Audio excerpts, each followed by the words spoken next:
Good morning students. बेटा last video में हमने स्टार्ट किया था method of preparation of colloidal solution. तो कोलोइडल सॉल्यूशन का जो हमने दो मेथड बताए थे मैंने आप लोगों को, एक तो डिसइंटीग्रेशन मेथड बताया था और दूसरा कंडेंसेशन मेथड बताया था। डिसइंटीग्रेशन मेथड हम कब अप्लाई करते हैं? जब स्टार्टिंग में जो हम सब्सटेंस यूज करते हैं, जो कोलोइडल पार्टिकल हम यूज करते हैं, अगर उनकी रेंज अगर वो स्टार्टिंग में मतलब डिस्पर्स्ड पार्टिकल हम जो यूज करते हैं अगर वो 1000 नैनोमीटर से बड़े साइज के हो तो उनको हमें डिसइंटीग्रेट करना पड़ता है, ब्रेक डाउन करना पड़ता है। तो उसके लिए हमने डिसइंटीग्रेशन मेथड पढ़े थे। 3 टाइप के हमने डिसइंटीग्रेशन मेथड पढ़े थे वहां पर, मैकेनिकल डिसइंटीग्रेशन और इलेक्ट्रो डिसइंटीग्रेशन जिसको ब्रिक मेथड भी बोलते हैं हम, और थर्ड मेथड हमने पेप्टाइजेशन पढ़ा था। मैंने आपको बताया था पेप्टाइजेशन बहुत इंपॉर्टेंट है। अब नेक्स्ट मेथड है हमारे पास वो है कंडेंसेशन मेथड। कंडेंसेशन मेथड और इसी को हम केमिकल मेथड भी बोलते हैं, सेकंड मेथड।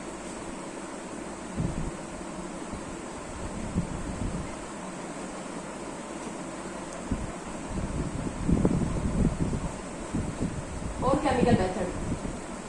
केमिकल मेथड इसीलिए बोल रहे हैं क्योंकि हम यहाँ पर केमिकल रिएक्शन करवाते हैं। अब केमिकल रिएक्शन करवाएंगे हम। अब जैसे जो लायोफॉबिक सोल है वो डायरेक्ट प्रिपेयर नहीं होंगे। अब जैसे हमें गोल्ड सोल बनाना है तो गोल्ड सोल बनाने के लिए अगर हम गोल्ड का बिल्कुल फाइन से फाइन पाउडर भी लेंगे और उसको वाटर में डिसॉल्व करेंगे तो गोल्ड सोल प्रिपेयर नहीं होगा, क्योंकि गोल्ड का जो पाउडर है वो पानी के अंदर नहीं घुलेगा। तो ये गोल्ड सोल कैसे बनाया जाएगा? अब जो सोल्ट वाटर के अंदर इनसोल्यूबल है वो वाटर के अंदर घुलेंगे ही नहीं, तो उनका सोल कैसे प्रिपेयर होगा? तो वहां पर क्या किया जाता है? केमिकल रिएक्शन करवाई जाती है। अब केमिकल रिएक्शन करवाएंगे इसलिए केमिकल मेथड है। और स्टार्टिंग में केमिकल रिएक्शन से जो एटम्स बनेंगे वो बाद में कंडेंस हो जाएंगे। कंडेंस होके वो कोलोइडल रेंज में आएंगे। अब जैसे हम कोई ऐसी केमिकल रिएक्शन करवाएंगे जिससे गोल्ड एटम प्रिपेयर हो, गोल्ड एटम की फॉर्मेशन हो, फिर गोल्ड एटम क्या करेंगे? बहुत सारे गोल्ड एटम जुड़ेंगे आपस में, तभी तो कोलोइडल रेंज में आएंगे ना वो, क्योंकि एटॉमिक साइज तो बहुत कम है, नैनोमीटर से काफी कम है। तो दोनों मेथड यहाँ पर अप्लाई हो रहे हैं। केमिकली हम प्रिपेयर करेंगे और फिर वो जो हमारे पास एटॉमिक और मोलिकुलर पार्टिकल्स बनेंगे वो कंडेंस करेंगे। ठीक है, तो इम्पोर्टेंट है।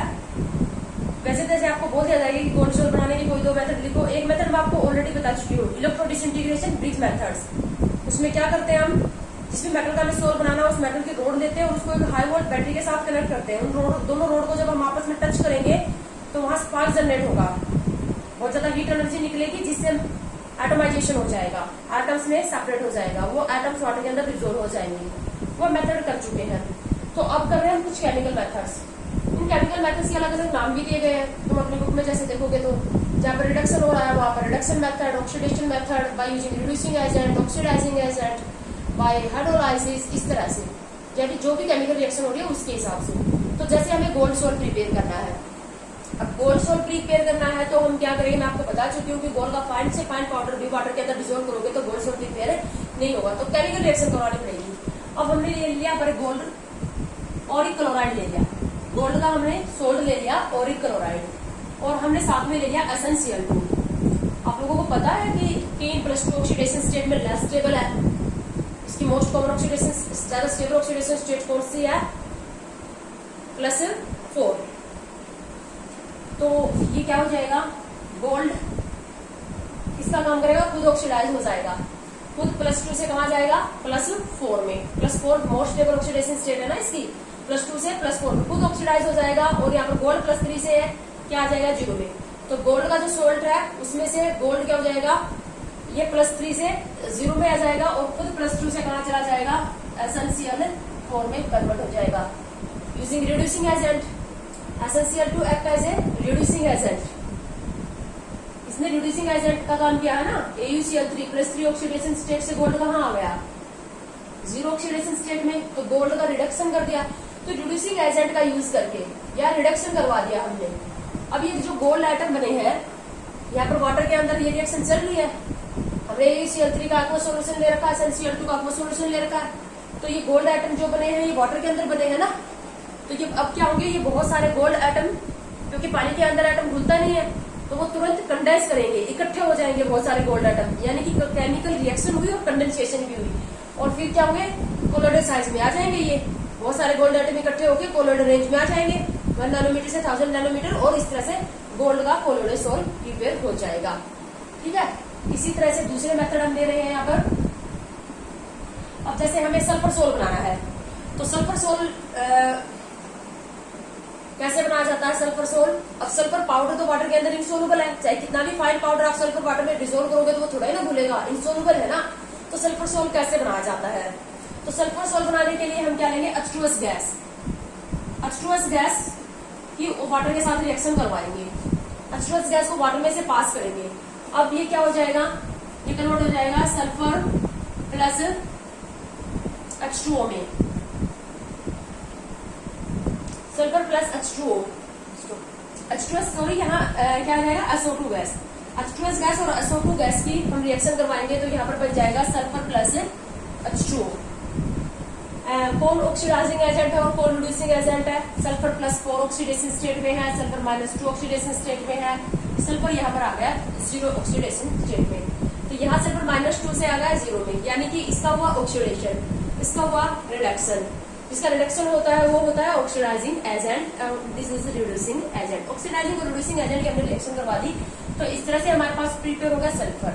और सल्फर के एटम्स क्या करेंगे? कंडेंस करेंगे, कंडेंस करेंगे वाटर के अंदर घुलेंगे, तो इस तरह से क्या हो जाएगा? सल्फर सोल प्रिपेयर हो जाएगा। ठीक है, तो ये केमिकल मेथड। अब तुमसे क्वेश्चन आ सकता है कि सल्फर सोल प्रिपेयर करने का कोई एक केमिकल मेथड लिखो, तो इस तरह से सल्फर सोल प्रिपेयर किया जाता है। उसके बाद नेक्स्ट मेथड है हमारे पास हाइड्रोलाइसिस करवाएंगे हम। अब जैसे कि हमारे पास क्या है कि फेरिक क्लोराइड है, FeCl3, हमें फेरिक हाइड्रोक्साइड का सोल प्रिपेयर करना है। FeCl3 है, प्लस साथ में हमने वाटर लिया, वाटर के साथ रिएक्शन करवा देंगे तो वाटर क्या करेगा? कटाइन और अनायन को सेपरेट कर देगा। हाइड्रोलाइसिस, हाइड्रो का मतलब वाटर और लाइसिस का मतलब ब्रेक डाउन, वाटर की हाथ से ब्रेक डाउन करना। ठीक है, कैसे आपको सिंपल पता होगा हाइड्रोलाइसिस का थीम। जैसे इसके ऊपर ये पॉजिटिव ये नेगेटिव, और वाटर के भी दो पार्ट होते हैं, पॉजिटिव और नेगेटिव। तो नेगेटिव पॉजिटिव के साथ जुड़ जाता है। अब Fe3 पॉजिटिव आयन के साथ OH नेगेटिव आयन जुड़ के फेरिक हाइड्रोक्साइड बना लेगा, और H positive ion Cl negative ion के साथ क्या करेगा? HCl बना लेगा। तो क्या बन जाएगा? फेरिक हाइड्रोक्साइड बन जाएगा। Ferric hydroxide plus HCl gas निकल जाएगी। अब आपको पता है कि फेरिक हाइड्रोक्साइड वाटर में इनसोल्युबल है, तो इसकी तो PPT बनेंगे। अब मैंने पेप्टाइजेशन मेथड आपको पढ़ाया है। पेप्टाइजेशन में क्या होता है? जो फ्रेशली प्रिपेयर्ड प्रेसिपिटेट होते हैं उनको इलेक्ट्रोलाइट की हेल्प से वापस कोलोइडल सॉल्यूशन में कन्वर्ट किया जाता है। ठीक है, पीपीटी क्या है? बहुत सारे फेरिक हाइड्रोक्साइड मॉलिक्यूल जो है, बहुत सारे मॉलिक्यूल आपस में जुड़े पड़े हैं। ठीक है ना, बहुत सारे मॉलिक्यूल है, ये एक बड़ा मॉलिक्यूल नहीं है, ये है पीपीटी। ठीक है, अगर इनको सेपरेट कर दिया जाए, पेप्टाइजेशन का कोर्स बता दें मैंने, पेप्टाइजेशन क्यों होता है, ये सेपरेट कैसे हो जाएंगे? अगर इनके ऊपर चार्ज जनरेट कर दिया जाए, चार्ज जनरेट कर दिया जाए यहाँ पर, तो क्या होगा? सेम चार्ज होने की वजह से इनमें रिपल्सन होगी। जैसे यहाँ पर ये दो पार्टिकल, अगर ये न्यूट्रल है तो ये जुड़े पड़े रहेंगे, लेकिन अगर इसके ऊपर भी पॉजिटिव चार्ज आ गया, इसके ऊपर भी पॉजिटिव चार्ज आ गया, तो अब रिपल्सन होगी, क्योंकि पॉजिटिव चार्ज आने से पॉजिटिवली चार्ज हो गए तो रिपेल करेंगे, और रिपेल करेंगे तो ये क्या हो जाएंगे? सेपरेट हो जाएंगे। तो इलेक्ट्रोलाइट यही काम करता है। जो पीपीटी होते हैं वो न्यूट्रल होते हैं, उनके ऊपर चार्ज जनरेट कर देता है। क्या होंगे? ये जो इलेक्ट्रोलाइट तो यहाँ पर पढ़ा ही है, FeCl3 है ना, FeCl3 वाटर सोल्युबल सॉल्ट है ना, तो FeCl3 के यहाँ पर Fe3 पॉजिटिव आयन पड़े हैं, तो यहाँ पर क्या है? ये फेरिक हाइड्रोक्साइड के जो मॉलिक्यूल जमे पड़े हैं बहुत सारे, इनके ऊपर क्या होगा? Fe3 पॉजिटिव आयन डिपोजिट हो जाएगा। अब Fe3 पॉजिटिव आयन डिपोजिट हो जाएगा तो ये सारे पार्टिकल क्या हो जाएंगे? Positively charge. अब पॉजिटिवली चार्ज हो जाएंगे तो इनके बीच में क्या हो गया? रिपल्सन होनी स्टार्ट हो जाएगी, और इस रिपल्सन को ओवरकम करने के लिए ये सेपरेट हो जाएंगे, थोड़े बहुत ये मतलब भूल जाएंगे। समझ रहे हो यहाँ पर क्या हो रहा है? फेरिक हाइड्रोक्साइड प्रिपेयर हो गया, लेकिन फेरिक हाइड्रोक्साइड तो क्या बनेगा? ये तो इनसोल्युबल है ना, ये तो सेटल डाउन हो जाएगा। लेकिन यहाँ सेटल डाउन क्यों नहीं हुआ? क्योंकि साथ में ये FeCl3 भी तो पड़ा है, जो अनरिएक्ट फॉर्म में पड़ा है। तो ये FeCl3 के अंदर जो Fe3 पॉजिटिव आयन होंगे वो in neutral ferric hydroxide molecule के ऊपर चार्ज जनरेट कर देंगे, जिसकी वजह से इनके बीच में सेम चार्ज होने की वजह से रिपल्सन होगी, और रिपल्सन से ये सेपरेट हो जाएंगे, और इस तरह से थोड़े बहुत वाटर के अंदर ये डिस्पर्स्ड हो जाएंगे, और इस तरह से ferric hydroxide sol, red brown colour का फेरिक हाइड्रोक्साइड सोल प्रिपेयर हो जाएगा। ठीक है, तो डायरेक्ट ऐसा मेथड तुमसे पूछा जा सकता है कि फेरिक हाइड्रोक्साइड सोल प्रिपेयर करने का मेथड लिखो, और कैसे प्रिपेयर होता है फेरिक हाइड्रोक्साइड? जो फ्रेशली पीपीटी बन जाते हैं उसके अंदर ऑफिशियल 3 डाल के फ्रेशली प्रीपेड, जैसे हमने क्या कर रखा है, फेरिक हाइड्रोक्साइड सोल बना के रख दिया, अब कई दिनों तक रख दिया तो फेरिक हाइड्रोक्साइड सेटल डाउन हो गए, आपस में जुड़ गए, और उनके अंदर ऑफिशियल 3 डालोगे तो वापिस जो कैप्टाइजेशन हो जाएगा। और केमिकल मेथड कौन कौन से हैं? अब जैसे अर्सिनस ऑक्साइड सोल बनाना है तो अर्सिनस सल्फाइड ले लेते हैं As2S3, अर्सिनस सल्फाइड, इसके अंदर हम वाटर डालेंगे तो हाइड्रोलाइसिस हो जाएगी arsenious oxide As2O3 plus H2S, arsenious oxide.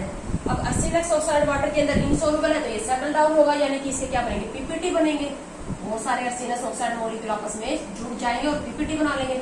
इन पीपीटी को फिर डिसोल्व कौन करवाएगा, यहाँ पे सल्फाइड आयन पड़ा है तो ये जो सल्फाइड आयन होगा ये इनके ऊपर डिपॉजिट हो जाएगा, और ये सल्फाइड आयन डिपॉजिट होने की वजह से क्या हो जाएंगे, ये सेपरेट हो जाएंगे सेम चार्ज पर्सन होने की वजह से। तो ये स्टार्टिंग में हम जो सोल्ट लेते हैं ये इलेक्ट्रोलाइट का काम करता है। यहाँ पर जो वाटर इंसोल्युबल जो सोल्ट बनेगा, जिसको पीपीटी बनेंगे, उनको घोलने का काम करेंगे, उनको डिस्पर्स करने का, उनको सेपरेट करने का काम करेंगे। यानी कि केमिकल मेथड साथ में ही क्या चल रहा है, कैप्टाइजेशन भी साथ में चल रहा है यहाँ पर, ठीक है। इसी तरह से स्टेनलेस ऑक्साइड का अगर हमें सोल बनाना है तो हमने लिया SnCl2, इसकी हमने हाइड्रोलाइसिस करवाई तो SnO2 बना, SnO2 बना प्लस साथ में बन गया HCl। अब SnO2 तो इंसोल्युबल है, इसके तो पीपीटी बनेंगे, लेकिन इन पीपीटी के ऊपर चार्ज जनरेट कौन कर देगा, SN2 positive ion. SN2 positive ion यहाँ पर जमा हो जाएंगे तो ये सारे पॉजिटिवली चार्ज हो जाएंगे, और पॉजिटिवली चार्ज होने की वजह से ये क्या हो जाएंगे, सेपरेट, यानी कि ये वाटर में डिस्पर्स हो जाएंगे। इसी तरह से जैसे कि आपको पता है कि जो सिल्वर के हैलाइड है, जैसे AgI का जो सोल है वो कैसे प्रिपेयर किया जाएगा, सिल्वर आयोडाइड प्रिपेयर कर लेंगे हम, जैसे सिल्वर नाइट्रेट है AgNO3। अब AgNO3 की रिएक्शन हमने करवाई पोटासियम आयोडाइड के साथ, AgNO3 और पोटासियम आयोडाइड के आपस में रिएक्शन करवाएंगे, ये भी वाटर सोल्युबल है और ये भी वाटर के अंदर क्या है, soluble, water soluble aqueous salt. अब क्या बनेगा, AgI। अब AgI के तो क्या बनेंगे, पीपीटी बनेंगे प्लस KNO3, KNO3 क्या होगा, घुलेगा, एक्वस बनेगा। अब AgI के तो पीपीटी बनेंगे, लेकिन ये पीपीटी फिर सेटल डाउन नहीं होंगे, यहाँ पर क्या पड़ा हुआ है। अब यहाँ पर इंटरेस्टिंग बात ये है कि यहाँ पर AgNO3 में Ag पॉजिटिव आयन कॉमन है। जनरली पीपीटी कौन से आयन को एडजॉर्ब करते हैं अपने सरफेस के ऊपर, जनरली कॉमन आयन को एडजॉर्ब करते हैं। हमेशा ऐसा होना जरूरी नहीं है, हम किसी भी रिएक्शन को देख के ही नहीं पता लगा सकते कि इन पीपीटी के ऊपर पॉजिटिव चार्ज आएगा या नेगेटिव आएगा, बट जनरली हम एक बात याद रखेंगे कि ये कॉमन आयन को एडजॉर्ब करते हैं। अब देखो ACI के अंदर Ag पॉजिटिव आयन है और I नेगेटिव आयन है, I नेगेटिव आयन है पोटासियम आयोडाइड में और Ag पॉजिटिव आयन है AgNO3 में।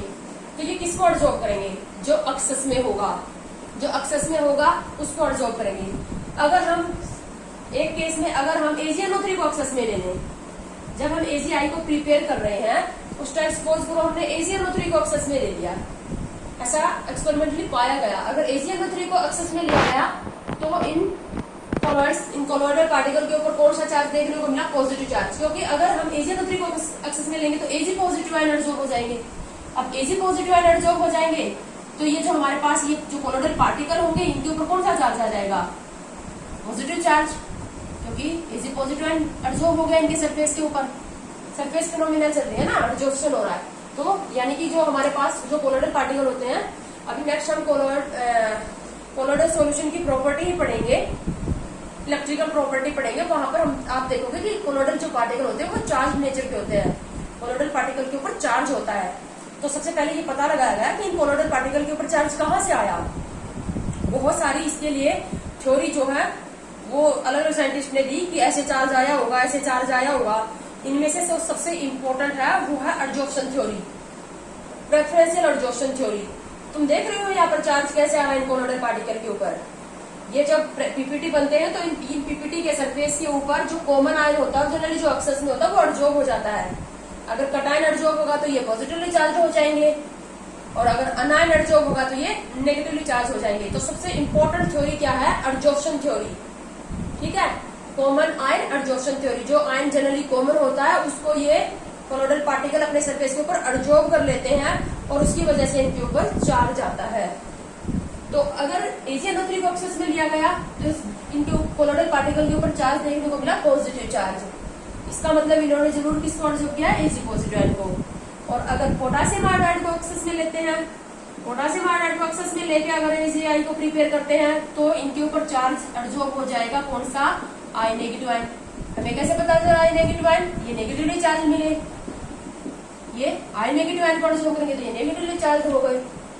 अब ये कैसे देखा गया कि कोई सोल पॉजिटिवली चार्ज है नेगेटिवली चार्ज है, बहुत आसान है। आगे की प्रोसेस हम यही करने वाले हैं कि कोलोइडल पार्टिकल के ऊपर कोलोइडल पार्टिकल पॉजिटिवली चार्ज है या नेगेटिवली चार्ज है, इसका कैसे पता लगाया जाता है। ठीक है, तो ये कुछ कौन से मेथड कराए हैं मैंने आप लोगों को, कंडेंसेशन और केमिकल मेथड इनके प्रिपरेशन के। तो ये कोलोइडल सॉल्यूशन के हमने प्रिपरेशन के दोनों ही मेथड कर लिए हैं, डिसइंटीग्रेशन भी और कंडेंसेशन और केमिकल मेथड भी। उसके बाद नेक्स्ट पार्ट में हम लेंगे इनकी फिल्ट्रेशन या प्यूरिफिकेशन। ये जो कोलोइडल सोल बनता है इनकी प्यूरिफिकेशन कैसे होती है।